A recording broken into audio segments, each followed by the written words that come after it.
Lịch sử và ý nghĩa Ngày Nhà giáo Việt Nam 20 tháng 11.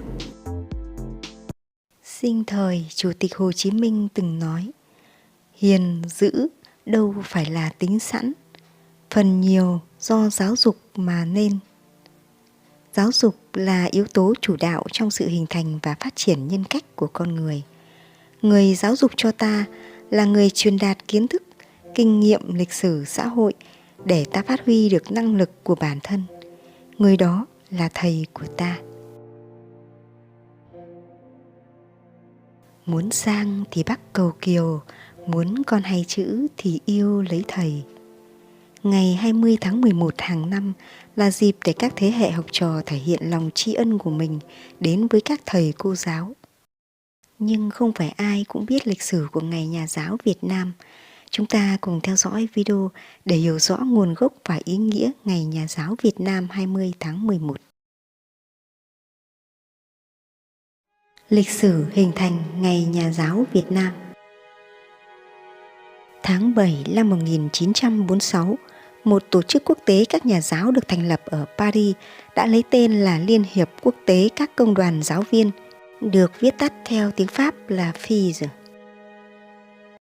Vào năm 1949, tại hội nghị ở Warsaw, thủ đô của Ba Lan, Liên hiệp Quốc tế các công đoàn giáo viên đã ra bản hiến chương các nhà giáo, gồm 15 chương.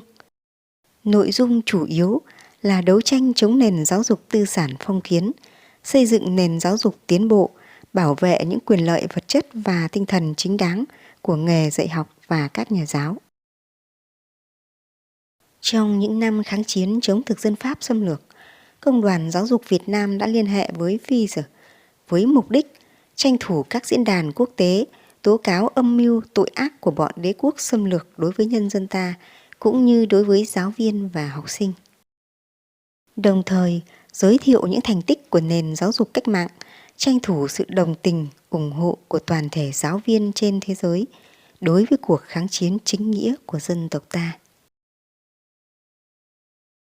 Mùa xuân năm 1953, đoàn Việt Nam do Thứ trưởng Bộ Quốc gia Giáo dục Nguyễn Khánh Toàn làm trưởng đoàn dự hội nghị quan trọng kết nạp công đoàn giáo dục của một số nước vào tổ chức FIS tại Viên, thủ đô nước Áo, trong đó có Công đoàn Giáo dục Việt Nam. Từ ngày 26 đến ngày 30 tháng 8 năm 1957, tại thủ đô Warsaw, hội nghị FIS có 57 nước tham dự, trong đó có Công đoàn Giáo dục Việt Nam, quyết định lấy ngày 20 tháng 11 làm ngày quốc tế hiến chương các nhà giáo. Lần đầu tiên, Ngày Quốc tế Hiến chương các nhà giáo được tổ chức trên toàn miền Bắc nước ta vào ngày 20 tháng 11 năm 1958. Những năm sau đó, ngày 20 tháng 11 còn được tổ chức tại các vùng ở miền Nam. Hàng năm, vào ngày kỷ niệm 20 tháng 11, cơ quan tiểu ban giáo dục thường xuất bản phát hành một số tập san đặc biệt để cổ vũ tinh thần đấu tranh của giáo viên trong vùng tạm chiến nói riêng, động viên tinh thần chịu đựng gian khổ hy sinh của giáo viên kháng chiến nói chung. Khi Việt Nam thống nhất, với ý nghĩa tích cực của ngày 20 tháng 11, theo nguyện vọng của giáo giới cả nước, kiến nghị của Đại hội Công đoàn Giáo dục Việt Nam lần thứ 8 tháng 4 năm 1982 và Bộ Giáo dục, Bộ Đại học và Trung học chuyên nghiệp, Tổng cục Dạy nghề, Ủy ban Bảo vệ bà mẹ và trẻ em, v.v. Hội đồng Bộ trưởng, nay là Chính phủ, đã ban hành quyết định số 167 HDBT ngày 26 tháng 9 năm 1982. Quyết định lấy ngày 20 tháng 11 hàng năm là Ngày Nhà giáo Việt Nam. Ngày 20 tháng 11 năm 1982, lễ kỷ niệm Ngày Nhà giáo Việt Nam đầu tiên được tiến hành trọng thể trong cả nước. Từ đó đến nay, đây là ngày truyền thống của ngành giáo dục để tôn vinh những người làm công tác trồng người.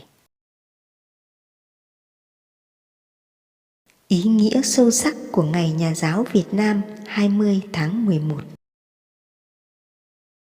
Ngày Nhà giáo Việt Nam, hay còn gọi là Ngày Hiến chương Nhà giáo Việt Nam, là một ngày kỷ niệm được tổ chức hàng năm vào ngày 20 tháng 11 tại Việt Nam. Đây là ngày lễ hội của ngành giáo dục, là ngày tôn sư trọng đạo, nhằm mục đích tôn vinh những người hoạt động trong ngành giáo dục. Việc tổ chức Ngày Nhà giáo Việt Nam 20 tháng 11 hàng năm đã sớm trở thành ngày hội truyền thống của giáo giới Việt Nam. Điều này hoàn toàn phù hợp với truyền thống tốt đẹp của dân tộc ta, một dân tộc mấy nghìn năm văn hiến và có truyền thống hiếu học, tôn sư, trọng đạo. Ngày 20 tháng 11 là dịp để các thế hệ học trò bày tỏ lòng biết ơn sâu sắc đối với những người thầy, người cô đã dạy dỗ mình. Cũng là dịp để mọi ngành, mọi nghề và toàn xã hội chia sẻ niềm vui, tri ân với những người đã góp bao công sức và tâm huyết với sự nghiệp trồng người cao cả, góp phần xây dựng đất nước phồn vinh và hạnh phúc.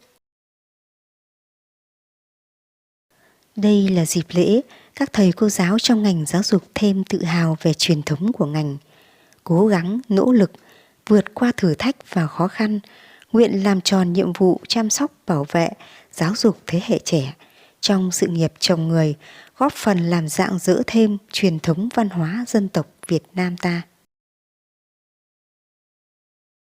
Nhân dịp 20 tháng 11, xin được gửi tới quý thầy cô một bài thơ thay cho lời tri ân sâu sắc với những người lái đò trên dòng sông tri thức.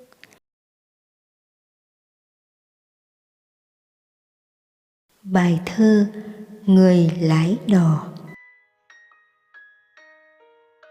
Một đời người, một dòng sông, mấy ai làm kẻ đứng trông bến bờ.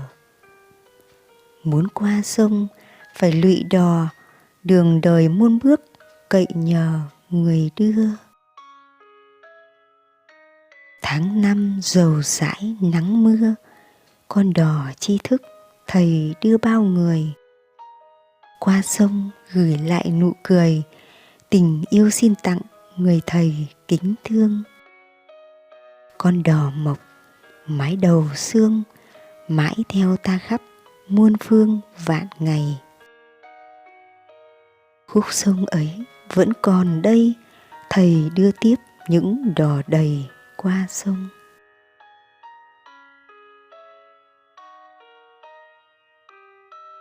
Cuối cùng, xin được gửi lời kính chúc tới quý thầy cô giáo sức khỏe và hạnh phúc, mãi vững vàng trong sự nghiệp trồng người cao cả. Xin trân trọng cảm ơn quý vị và các bạn đã lắng nghe. Xin chào và hẹn gặp lại quý vị và các bạn ở những video tiếp theo.